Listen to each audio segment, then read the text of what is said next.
What's going on, guys? Welcome back to One World's Faults I Have for the Cinema. I'm a channel based on I can discuss some major faults I have with things involving in movie, TV, music, games, what have you. And for this week's fault I'll be talking about is R-rated comedies.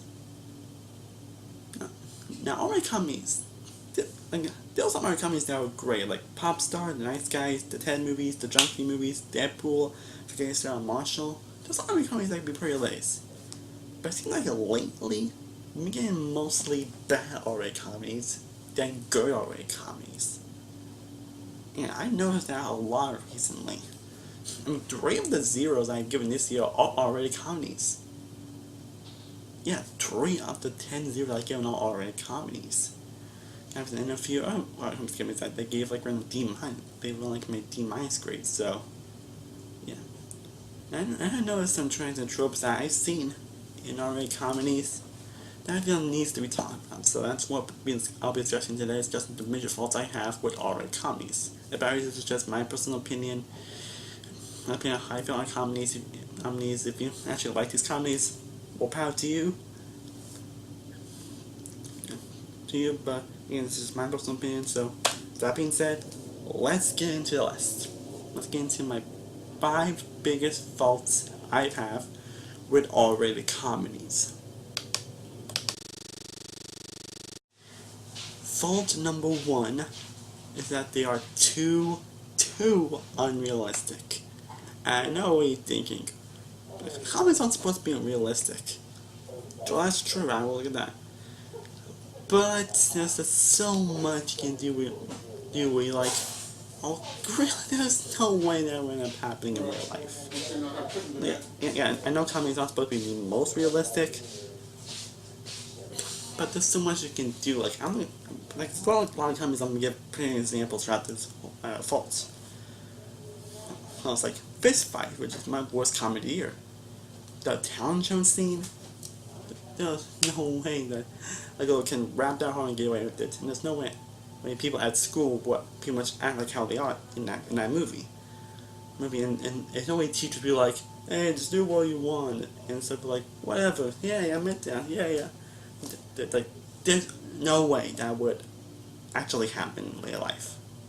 And also the grocery store scene in Bad Moms. Like, that is the prime example of unrealistic. Like, there's no way that would actually happen to a lot of people. Like, I know a lot already, like, pretty much every scene during Grandpa. There's no way that would happen, especially having Grandpa pretty much jokes up like 5 minutes after his wife dies. Like, really? And in Vacation, well, older brother basically just grabs his little brother and pretty much chokes him. Was like, there's no way an older brother actually act like that in real life. I mean, there's something that could, but not like that. Not like that. Yeah, and pretty much every minute of the movie Sex Tape. But that movie screams unrealistic. Yes, somebody said, as a comment on the most realistic, but there are some moments and points where it's like, there's no way, no hell no way that could happen in real life. Like, you don't even try. I mean, at least a little more realistic, just a little more.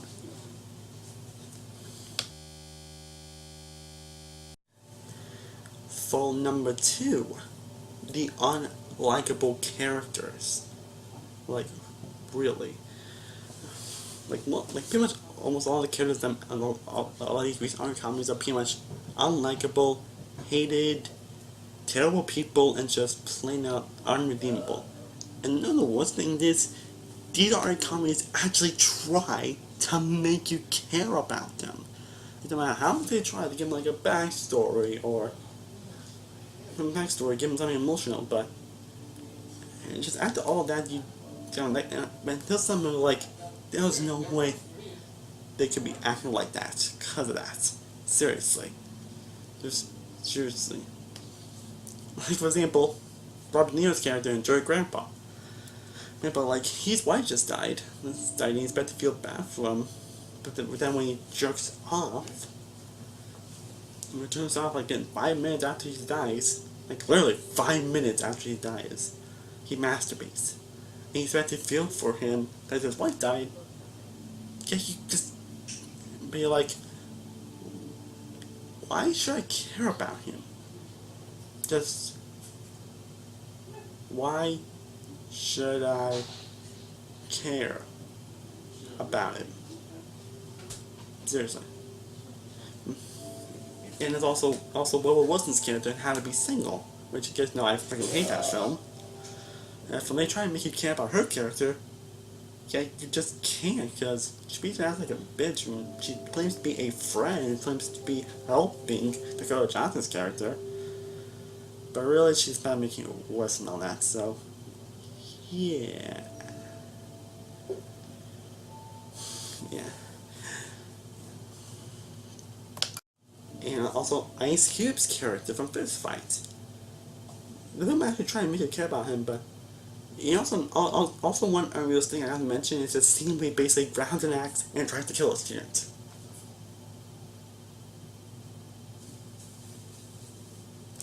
Well, there's no way no teacher I like that in real life. There's no way that people be like, oh my god, I'm like, whatever.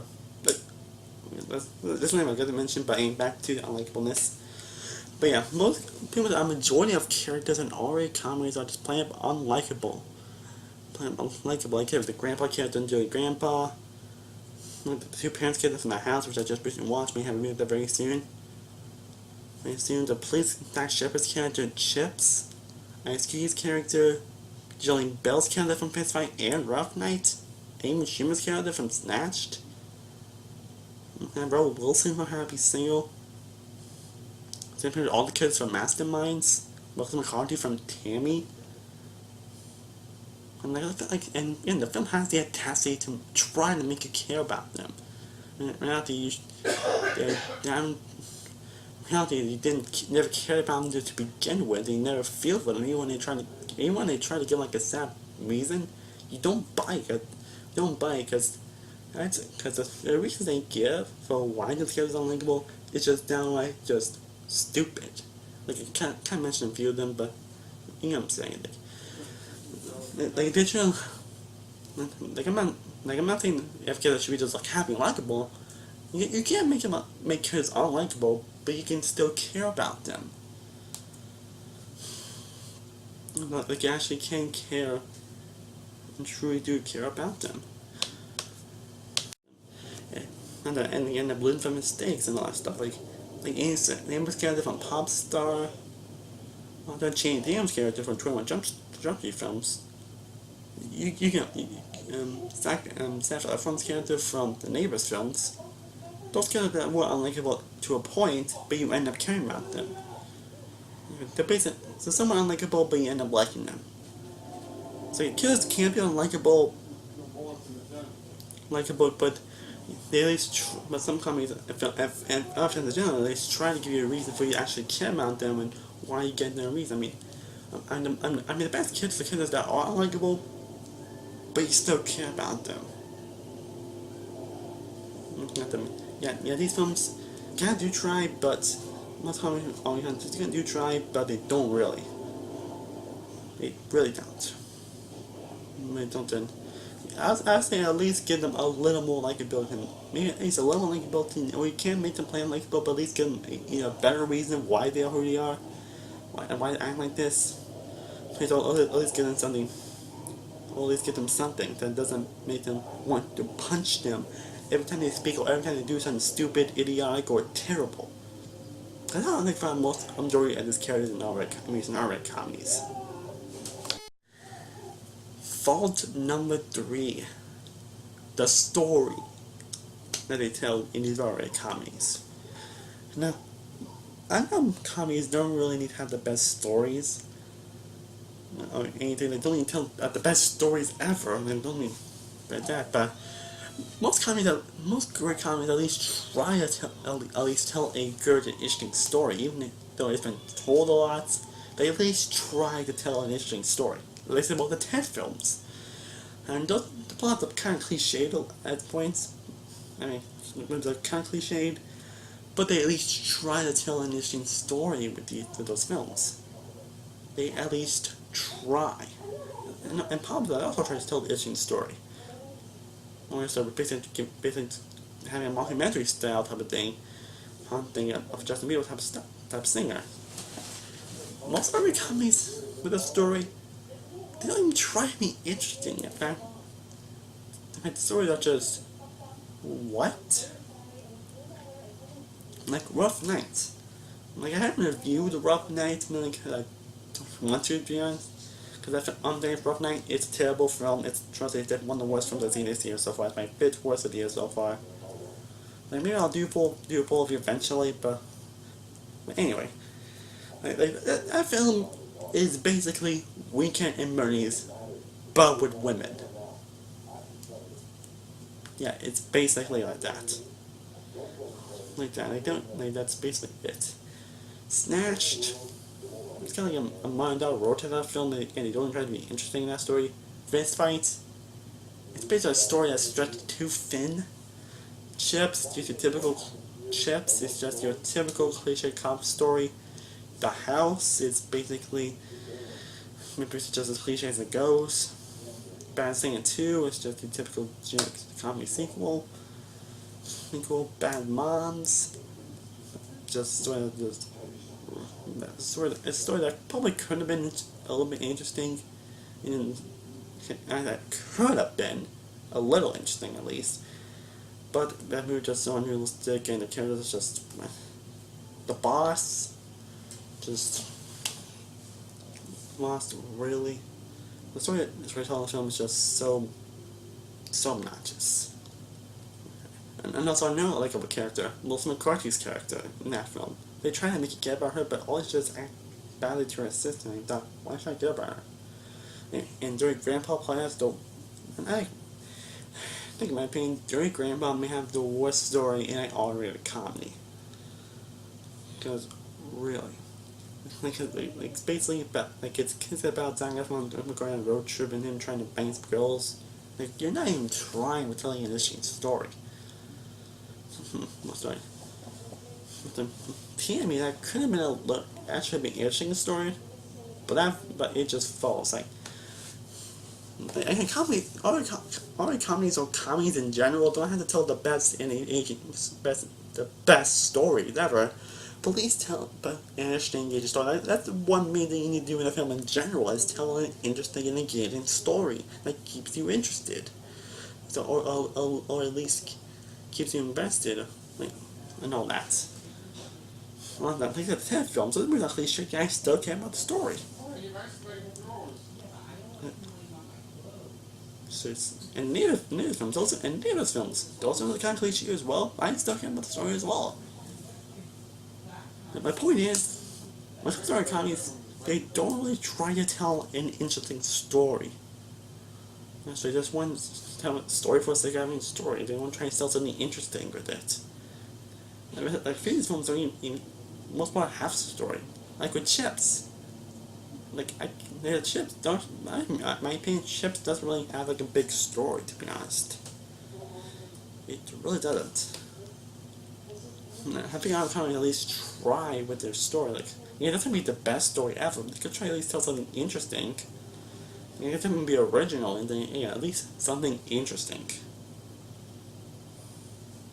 And that's all I'm asking for. And some you can tell they don't really care about telling a story. They really don't.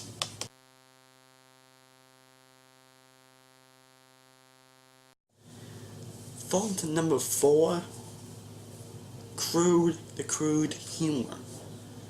Now, I'm not about a little more about the humor in my last fault, but yeah, the crude humor. Well, this is our kind. So you can expect it's just some jokes falling dicks or sex and whatever. But a majority of them just either feel forced or they just feel so unfunny. Like, really, like Chips. That film basically tells sex joke after sex joke after sex joke after sex joke after sex joke after sex joke after sex joke after sex joke after sex joke. You get what I'm saying. That film basically is nothing but sex jokes, and none of them are funny. And none of them are funny. It's just really telling the same joke. And a lot of film tells a lot of terrible sex and dick jokes the jokes, which could have been funny, but they're not executed poorly, and they drag it on for way too long to the point where it is no longer funny. Like, really. And they were dragging on to the point where it is no longer funny. And I'll get a little more into that later. But majority is a crude. It's fine to talk about. At least do it in a good way. At least don't somewhat overdo it. I mean, Pequeño Sarah Marshall, that's a film that does crude humor right. And yeah, the 10 film knows how to do that humor right. It's even Popstar as well. And Deadpool. Most of the movies nowadays, not too much. Like, even Baywatch, which I consider a guilty pleasure, that film has a little too much sex jokes in it. And especially a lot of dick jokes in it. Like, just like, really? And that's all I gotta say about the crude humor. Now on to the fifth and final fault I have with R-rated comedies. And that is, they try way too hard to be funny. That is the biggest fault I have with R-rated comedies nowadays. They try way too hard to be funny. And that's pretty much the biggest fault I have with a lot of the terrible comedies I mentioned throughout this video. They do try too hard. The humor they just want so hard to make you laugh. And too hard. And you can sense a little bit of trying there, but still. Yeah, they try way too hard in that aspect. They just do it simply and at the right moments, at the right time, and have kind of really do a great job with delivering the lines right. Like there are a few movies, like a few times I mentioned, have moments where the jokes could have been funny, but some of the actors and actresses don't really deliver their lines right. Alright, and how you say it doesn't really work. So, look. Like all the times I mentioned, like the Neighbors films, Popstar, The Nice Guys, the 10 films, Deadpool, the Jump Street films. Those films use their humors right. Because the characters are likable, the story is actually interesting, and they do try to make you laugh. Like they really do try to make you laugh your ass off. Like most comedies feel like, although they try way too hard, and they don't really try that much. Like, in a way, I can even mention about Baywatch, and I've said that's my guilty pleasure of the year so far. Most comedies are just want to make you laugh. They try to tell joke after joke after joke after joke. Like, every other scene, it's a joke. And most of them feel forced and don't need to be there, and sometimes it doesn't really help. Most already comedies at least try to trip out and where it's kept for the characters' line delivery or how they say it, their jokes. Just like with the Ted films. Like literally today I watched the Ted film. Like literally today I watched Ted 2, which I think is a very underrated comedy. And it's basically a scene and then it's basically a scene well Ted ends up finding porn on Walmart's computer, and how they do that scene is how you do comedy right. In the end scene, the one point gets in the film is also I done kind of hilarious as well. And so in the first Jump Street film, I'm sure boy see Chanty and Jacob meet each other again after you see them trying to come friends again. Once again, and the joke basically saying, "Are you way too old? Are you too old for school and all that?" And especially the scene in the first Jump Street film where they had to take on drugs, and like that scene is hilarious. And also the end credits to 22 Jump Street. That is gold, comedy gold.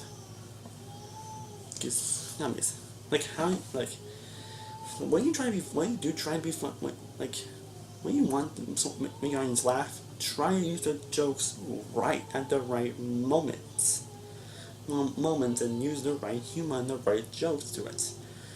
Like all the comments, again I mentioned Deadpool, The Nice Guys, Popstar, the 10 films, Turkey films, the Neighbors films. Those films know when to be absolutely hilarious. I mean, sure, not all the humor hits in those, not even those films hit, but when they do hit, they really do hit. So, to it is when it comes to the characters, the line delivery, the situation they into, in the stuff they use. That's how you do comedy. Not only comedy comedies, but in comedies in general. And that's the biggest fault that most all kinds I mentioned don't do. They just just get on humor that it just feels really forced. It doesn't happen naturally. Naturally. That is the biggest problem with R-rated comedies now. Most R-rated comedies nowadays, don't. They just try to force you to make a laugh when you. They just try to force you to make a laugh when you shouldn't be. When you end up not laughing at because how forced it feels. And that is the biggest fault I have with R-rated comedies. That really is the biggest fault I have with R-rated comedies nowadays. And I feel if the most terrible R-rated comedies at least try to be funny, try to tell a good story, try not to be way too unrealistic, have characters likable, or characters that are unlikable but actually have a great enough reason to be unlikable, and not have like a pity reason or a terrible reason, and actually try to tell those jokes right. Most other comedies could have been hilarious, yet they honestly aren't. Well, guys, I hope you guys enjoyed my latest faults I have with the video. Let me know what in the comments down below. Do you agree with my thoughts? Do you agree with my thoughts? Do you think any faults I missed? Let me know in the comments down below. And into next week's faults I have with, well, I'll be discussing the Fairly Odd Parents. That's what I actually wanted to do for a while now. Because why I did love the show. The show has kind of declined recently years. I can't really tell about why did the show have declined so much. Stay tuned for that next update. Stay tuned for the next ending, and stay tuned for a lot more videos planned for you guys. Definitely come out here a few more movies that way. Hopefully I can see Wolf of Planet of the Apes this Tuesday and have a review for that for you guys. And hopefully I can see that from soon. I really am hoping I can see it. Okay, and definitely put more reviews for you guys, movies, and I'll definitely have a couple of TV shows for you guys. And hoping and I said the next Saturday I will be going to live streaming gameplay by Smashing Clank, so stay tuned for that. And again, I be sure to subscribe to my music channel. Mention I did upload a cover of my song of my Mitchell John's Batman. I'll have a natural cover of a song of a hit song this year. I'll be able to mention that tomorrow, so stay tuned for that. Next week I'll also have a top 10 list on it. A top 10 list on there, so again, stay tuned for that. As always, thank you guys so much for watching. Truly appreciate your support. And be sure to like this video, be sure to share, be sure to subscribe, and also be sure to subscribe to Singing One World, my music channel. Be sure to follow all my social media skates, like and description below. I am Singing One World from Singing World Views. I'll see you next time, and stay cool, everybody. Peace.